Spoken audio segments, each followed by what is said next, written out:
What's going on, everybody? Welcome back to the channel. Jake Shavink here. Packers fans, got a good video in store for you guys today. This was the preferred option in the community tab of the channel, so we're rolling with it. We're looking at the best fits for the Packers in round 2 of the 2023 NFL Draft. The list is a little more expansive, I would say, than the list for the picks at 15. The first round fits for the Packers. If you missed that, it's going to be up here. It'll be down in the description. It'll be on the channel page, of course. So a lot of ways you can find that video as well. It's a good one to check out. But here, obviously, the Packers could have 2 second-round picks, depending on that Jets trade. Could get 42 or 43. My guess would be 43, of course. But yeah, we're going to look at some of their best fits. Now, I want to talk about this guy first because I do think that could be included in the first-round conversation just because he's now attending the 2023 NFL Draft, so that's just something that's noteworthy. He definitely fits the Packers type. Some people chagrin, some people are excited about it. You know, it's Georgia Tech rusher Keion White, who I think, you know, when you look at him, 3 tech, 4 5 tech, he's played all along the defensive line, had 41 pressures, 7 sacks this past season.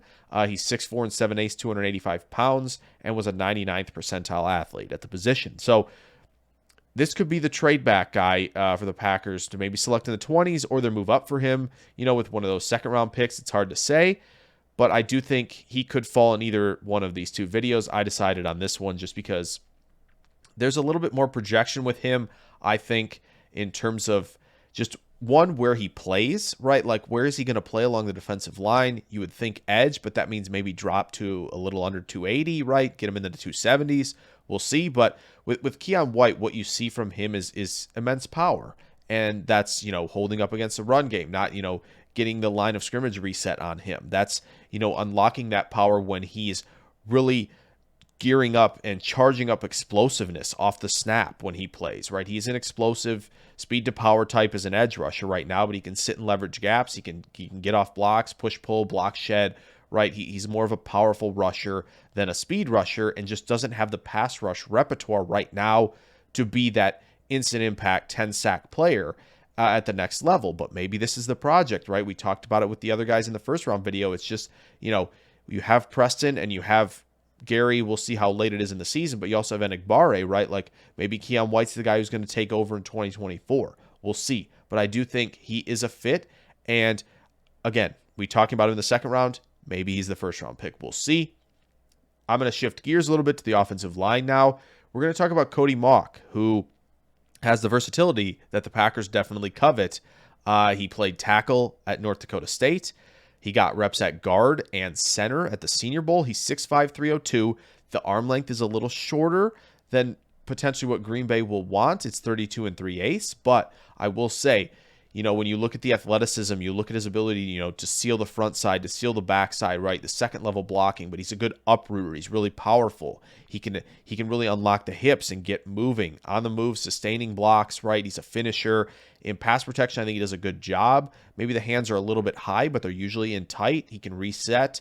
The footwork's usually pretty solid. You see him cross his feet a little bit. But overall, maybe this is the guy you project to move inside. You play Mauch with Jenkins long-term, right? Running's a free agent after 2023, and you feel confident about that duo moving forward. Like I said, maybe he's a guard, but the Packers have preferred experience at tackle. And that leads me into this next guy, Matthew Bergeron from Syracuse. Offensive tackle, played left tackle a ton, but might project best inside. Now, he does have 33 3/4-inch arms, so he's a little bit, you know, longer than, say, someone like Mauch. He's 6'5 1/4", 318, so a little bit heavier. So maybe he can add on the weight, maybe, you know, 4, 5, 6 pounds, get him inside at guard, and you feel more comfortable about that. But I will say, I think Bergeron is more of Mr. Consistent when it comes to tackle prospects, just because you see him do a great job of, you know, surviving, you know, the bull rush blocks, surviving counters.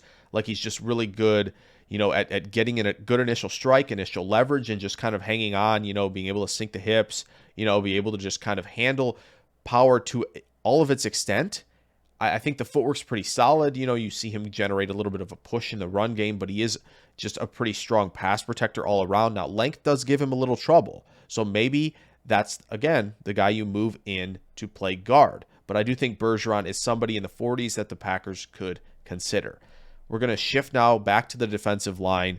I want to talk about this guy for sure. Not sure he's going to make it. This is another guy that might be in that in between 15 and the 40s type of player, but I really like this player, Mazi Smith, 6'3", 337, elite athlete, 33.25-inch arms, right? But this is the true nose. Like we're talking about TJ Slayton, right? Is just a guy who maybe he's just the rotational guy. Maybe, we wanted him to be the nose tackle in the 5-man front and it's just not working out. Mazi Smith can play a gap and a half, can take on the double teams, but he's got pretty good explosion, pretty good change of direction, good fluidity for a 337-pound player. There was the reported 3-cone under 7 seconds, which is insane for a player of that size. That was reported in the summer. He did not run it. But again, when Feldman's freak list come out and he's near the top, like for a nose tackle, this is somebody the Packers, I think, should consider. You have now Clark and you have Wyatt who can flank him really well. And I think, he's got pretty strong, violent hands as a rusher, right? And he's able to close with quickness and speed. Depending if you're in tight quarters or he's working backside on a run, or, he's created an avenue to the quarterback. He can close with impressive speed. Now, he needs to play with better pad level. Once he plays working low to high a lot more, boy, he's going to be excellent. I think he deserves every bit the chance to be, even a first-round pick. But if the Packers get their hands on him, I think they're going to be really pleased with the 5-man fronts they can play with. Now, we're going to talk about a couple other defensive tackles who might not fit in that same bucket, but maybe the Packers want to go this route instead.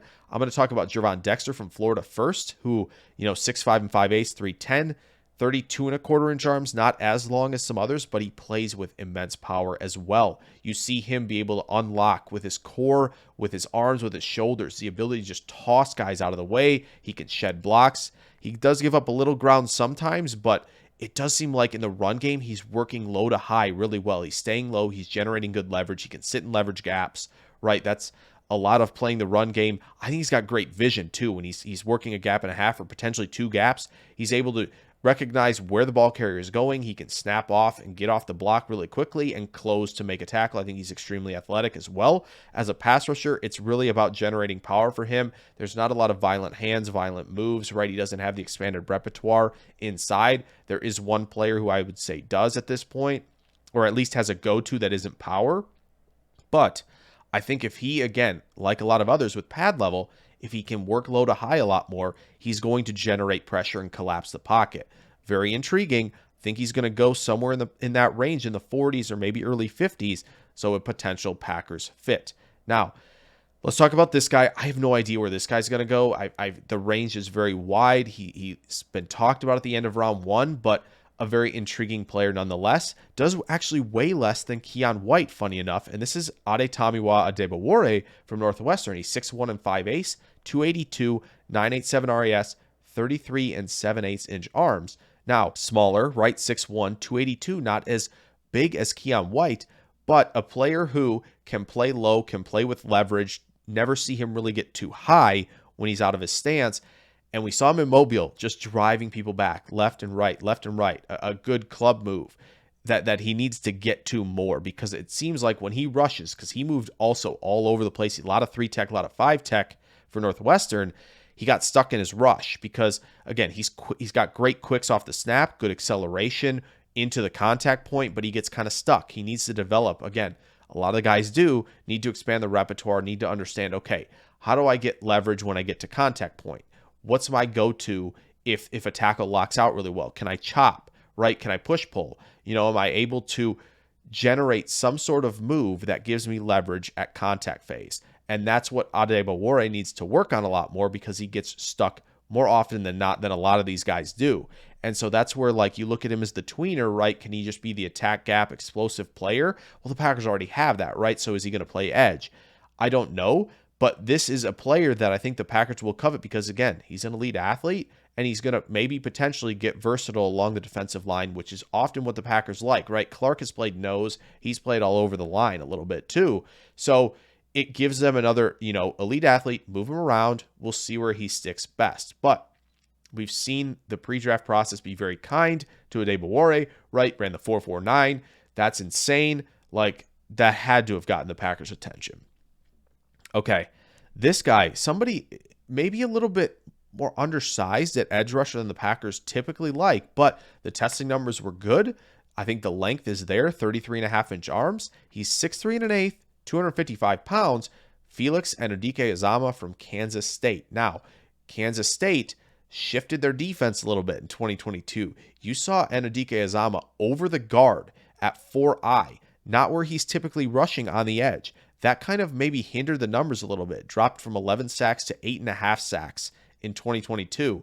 But I do think with Anudike-Uzomah, it's just a little bit of like, okay, what's the flavor the Packers like at edge, right? They normally like a lot of these explosive guys, right, who can generate speed to power, right? That talks about Van Ness, right, who we talked about in the last video. That is Gary, right? But Enagbare isn't quite the like overwhelmingly explosive, a little bit, but not quite to the level of a Gary. And that's where maybe Anudike-Uzomah comes in, is he's not overly explosive. He's not winning the outside track a ton. But where Anudike-Uzomah really, really makes his money is where a lot of rushers and defensive tackles do not.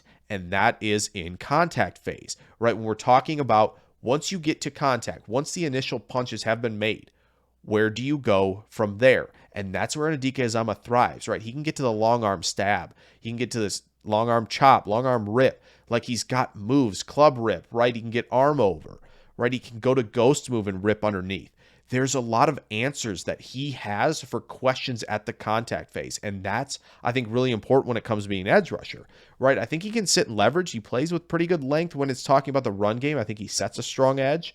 He's just not going to be the guy who generates, just explosive get off into unrelenting power. That's just not his game. His game is being technically refined in the contact phase to create pressure. And maybe that's something the Packers will want.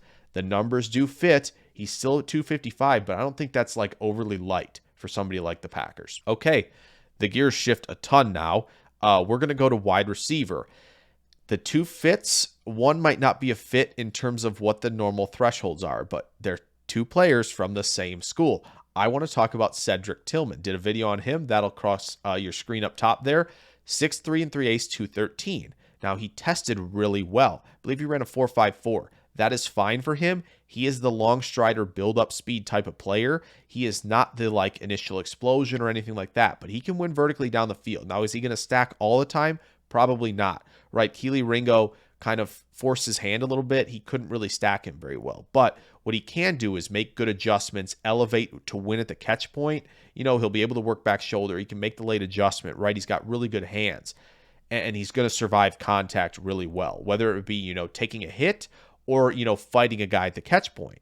Now, he has good press adaptability. I think he's got the physicality to handle press, like he's going to win the slant route for you, right? Like this is a guy who I think, has enough tools to win at all three levels because he's strong and because he's efficient. It's not really he's overly explosive, but he's going to be that reliability guy. Feels like if you want an Allen Lazard type to re-enter your building, this is Cedric Tillman, right? So, and he's a long strider after the catch as well. He's tough to catch once he gets up to speed, but it's a question of how does he get there, right? So I think Tillman's a really strong fit for the Packers, definitely in the 40s. I think that's where they're going to have to select him if they want him. Now, this is the one that could be the faux interest in a prospect that's been floated out there. The Packers have said they've shown interest in Jalin Hyatt. I don't know if that's fake or not. It feels fake just because at 6 foot and 176 pounds, this doesn't feel like the player the Packers normally target, right? But now they've bent the thresholds a little bit. This would be like breaking it. I think when you look at Olave last year, who was like 188 pounds, they were interested in him. That's understandable, right? Like his skill set was really well-rounded as a player. He didn't have much after the catch, but strong route runner, could win deep, great hands, good adjuster of the football, right? That was a lot of what he did. Now, maybe the Packers just want more speed. Maybe they want to threaten with more speed. Jalin Hyatt is that, right? He is run to space, stack. You're going to have a hard time catching him. Even with the 4.4 at the combine, I'm not really concerned. He plays at 4.4 flat with pads on. That's insane, right? Like the 6-catch, 207-yard, 5-touchdown game against Bama. We know the production's there. SEC production is normally a great indicator. I don't care when it happens, right? And Tillman had a 1,000-yard season as well. Forgot to include that. But like Hyatt's game-changing speed is a problem. Now, he doesn't have much in terms of yak. He can win on the vertical plane. He needs to develop the route tree. But he's got pretty good length for a shorter, smaller guy. and he's got great hands. So that makes up a little bit of the difference. Maybe the Packers want him. I think if they do, it's going to be in the 40s, not at 15. We'll see if that's really true. But again, is he a fit? Not in the normal terms, but maybe this is threshold bending here in terms of like, oh, this is a class of smalls. All right, fine, we'll bite the bullet. We'll see. Tight end. A few names here. A couple of them done videos on. Those are going to come up at the screen when they are mentioned. Sam Laporta, 6'3 and a quarter, 245, a 9.2 RAS.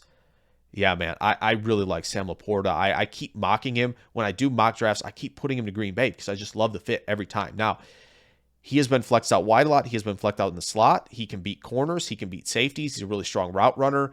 Great hands, win at the catch point, but he's also tough to bring down and elusive after the catch. So he can do it in 3 phases. I think he sinks his hips really well at the transition point. But I think as a blocker, there's flashes, right? He gets low to high. He's unlocking his lower half, working low to high, and he establishes good leverage as a blocker. That's great to see. When the technique is there, you can teach a lot of other things. You could add some bulk to you, work on your technique when you're sustaining blocks. But to show that initial part of playing in line is there is really exciting for a player like Laporta, who just has it. He's just got it. Like, there's something with him that, like, I just really like, and sometimes you just see a player and he's got it. I think Laporta's got it. I think he's going to be a good pro. Luke Musgrave, 6'5 and 7/8, 253, right? He didn't break 4.6, if I'm correct. I think it was 4.61, but over 20 miles per hour at the Senior Bowl, with the GPS testing. This is size, this is speed, this is catch point wins, right? Elevate with a big catch radius and work down the seam at a level that not many guys are going to be able to, right? Some guys don't play as fast as him, but then they ran faster than him. He plays extremely fast. He is the seam stretcher, right? Run some drag routes so he can dominate after the catch with his speed, right? But I think Mike Wall posted this, and he pointed this out, that he plays really low as well. Good hips, right? Staying low, establishing good leverage as a blocker. Not many people have pointed this out with Musgrave, and that's something that I think another guy who, he's averaging a ton of yards per reception, right? He's an explosive player in the pass game. That's very clear. So having a guy like that who might have a little bit as a blocker as well is very tantalizing, and I think Green Bay might be interested as well. There's going to be quite a few tight ends available. It'll be interesting to see who they select, but I do think Musgrave fits really well. Darnell Washington, I mentioned at 15. I'm going to mention him again just because, again, I don't know what the range is. It's all over the place. We've seen him top 20. We've seen him in the 40s and 50s. I don't know. So I'm going to mention him one more time just as a guy who, again, really high floor as a blocker, just needs to stay within himself. When he gets too far out over the skis, there's problems. But when he stays square, balanced, he can extend, he's really good. And he's obviously going to be really good in space too, right? Big body, big catch radius, red zone guy who's going to survive contact and go win the ball in the air. But he's pretty nimble after the catch too. And he's another guy who has, generated explosive plays. Now, he does it more with his yak ability because he's impossible to bring down, right? And he can leap guys, right? He's elusive, like we said. So he's another player who has immense upside as a prospect. And if by year 2, year 3, he has figured out how to really come into his body and really work on being quick as a receiver in and out of breaks, right? Be explosive, not look as clunky half the time and springy the other half. Like, he's going to be special. We'll see if he can reach it though. A couple more fits as we round out the video. We're going to shift back to defense. We're going to go to corner, actually. And Brian Gutekunst has mentioned this, right? Like, corner is deep. He often picks one or multiple players at positions of depth, right? He mentioned edge. He's mentioned tight end. I think they will double dip at tight end. We'll see if they pick a guy high at corner. Now, 2 fits I like here. One, I know people aren't going to like this because Tillman has beat him, right? He doesn't have the best track record in the SEC, but Kelee Ringo, again, another guy we just have a wide range of possibilities, right? They're just guys like this big, 6'1 and 3/4, 207, and this fast that go in the first round, no matter what. Right? Like, okay, we can fix the technique, right? He opens the gate too early, right? But he's got a lot of speed, right? He was one of the few who kind of, like, I know he still got beat by Jameson Williams, but he kind of stuck with as long as he possibly could, right? He's got pretty good ball skills. He plays with good effort. We've seen that for sure, like that punch out in the semifinal game against Ohio State. Like, he can do that. It's just working on technique, right? How does he handle off coverage? Can he transition? well, but also not too early or too late, right? Can he do that stuff? It's just working on technique with him. He can turn and run with anybody, right? And he can find the ball with anybody, but it's just working on, can he play in off coverage? Can he play when he's a little bit softer in press coverage, right? Working on the finer details of playing the position. Julius Brents, 6'2 3/4, 198. Not as thickly built, right, as a guy like Ringo, not as built as him, but he's got long arms, 34-inch arms, right? This is the guy who is going to disrupt you immediately in press coverage. I think he's got good eyes in off coverage as well, but he's going to make a lot of the bread and butter happen when he is up in your face and disrupting, right? He's going to challenge you at the catch point. He's a great run support player as well. Just somebody who I think has really, in the media's eyes, taken a little leap in terms of stock. And I think he's going to definitely go in round 2. Maybe he sneaks into round 1. We'll see. But like a guy that I think the Packers will also like if they really want a boundary corner. So that's going to do it for round 2 fits for the Green Bay Packers in the 2023 NFL Draft. Hope you enjoyed that. Throw a like down there if you did. Subscribe if you're new. Couple quick things. The round 3 fits are going to come out later this week, and NFL Draft live show Thursday and Friday. Stay excited for that. It's going to be a lot of fun. This is year 7 of doing that. It's crazy. But again, appreciate all your support. I will catch you guys in the next video. Farewell.